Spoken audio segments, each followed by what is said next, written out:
জনপ্রিয় সঙ্গীত শিল্পী তাহসান খান ও মেকআপ আর্টিস্ট রোজা আহমেদের বিয়ের 1 বছর না ঘুরতেই তাদের বিচ্ছেদ হয়েছে। তাহসান নিজেই তাদের বিচ্ছেদের তথ্যটি নিশ্চিত করেছেন।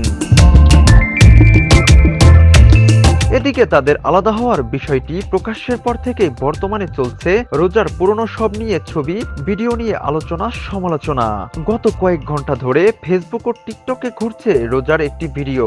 অনেকেই ভাবছেন এটা কি নতুন কোনো ঘটনা।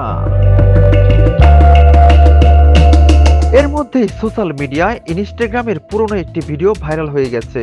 সেই ভিডিওতে দেখা যায় রোজা স্বপ্নে যাবে বাড়ি আমার গানের সঙ্গে তাল মিলিয়ে নৃত্য করছেন। ভিডিওটি ঘিরে নেটিজনদের মধ্যে চলছে নানা আলোচনা, নানা মত। কেউ সমর্থন করেছেন, কেউ আবার সমালোচনা।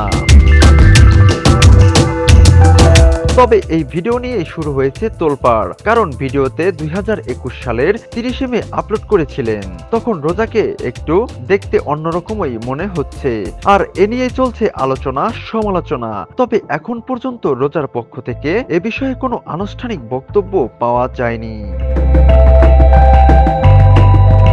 গত বছরের 4 জানুয়ারি তাহসানের সঙ্গে বিবাহ বন্ধনে আবদ্ধ হয়েছিলেন রোজা। তবে এই বিশেষ দিনটিকে ঘিরে সোশ্যাল মিডিয়ায় ছড়িয়ে পড়া উদযাপনের নানা খবর ও ছবি নিয়ে বিবৃতিকর পরিস্থিতিতে পড়েছেন এই তারকা।